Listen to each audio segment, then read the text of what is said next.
In this video, we will show you how to check your MVDSL email settings on an Android device. This can be a phone or a tablet. They're all very similar. In this case, we'll be using a Samsung tablet. And you may notice a little bit of delay between when I say I'm pressing something and when you actually see it display on your screen. That's because we're mirroring the tablet through a laptop so we can capture the display. First thing I'm going to do is select Settings. And then we're going to scroll until we find the email settings under Accounts. So we find Email. And over here on the right, you'll see something called Common Settings. So we're going to select Common Settings.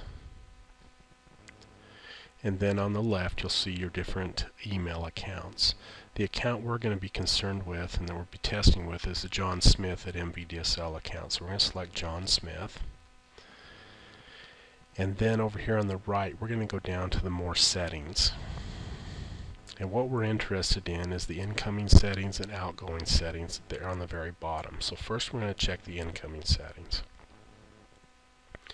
You'll see the username. That should be the full email address, and the password is the password you were given when you got your email account. Now the server type, in this case it's an IMAP server. You may see POP3 server on yours. Either one of them is okay. They both work, but in both cases the server should be mail.mvdsl.com. Under security type, we want it to be SSL, accept all certificates, and the port should be 993. Now if the security type can also be set to none, we're going to try that, and you'll notice the port will change to 143. But we're going to go back and change it to SSL, accept all certificates. And what SSL does for you is it encrypts your email as it transverses the internet to keep you a little more secure.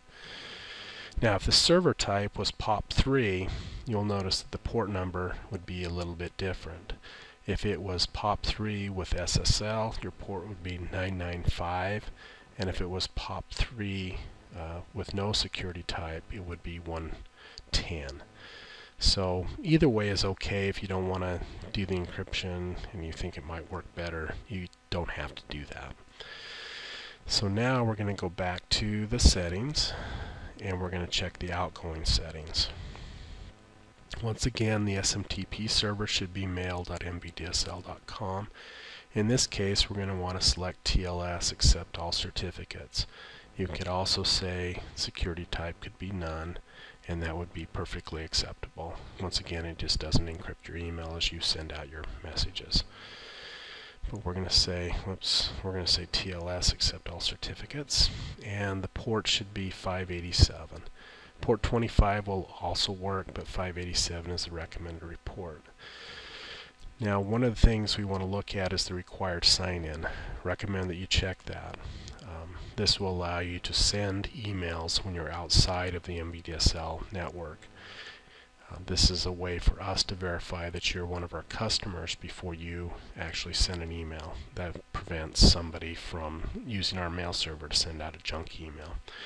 But the required sign-in requires that you sign in with your email address and the password you were given. And this will, once again, this will allow you to send emails from outside MVDSL. So we're going to go ahead and say we're done. And now we're going to go back, and we're going to go back to the main. And we're going to check our email just to test things and to make sure that it works. We're here on the John Smith account, so we're going to compose an email. We're going to send it to ourselves. So I'm going to type in John Smith, and we're going to have a subject of test, and we're going to give something maybe hello. I'm going to go ahead and press send. Now it's sending the email. Looks like it's sent okay. So now we're going to go ahead and sync to see if that email arrived. And yes, it did. There's our John Smith message. And so it worked. Thank you for your time. Bye.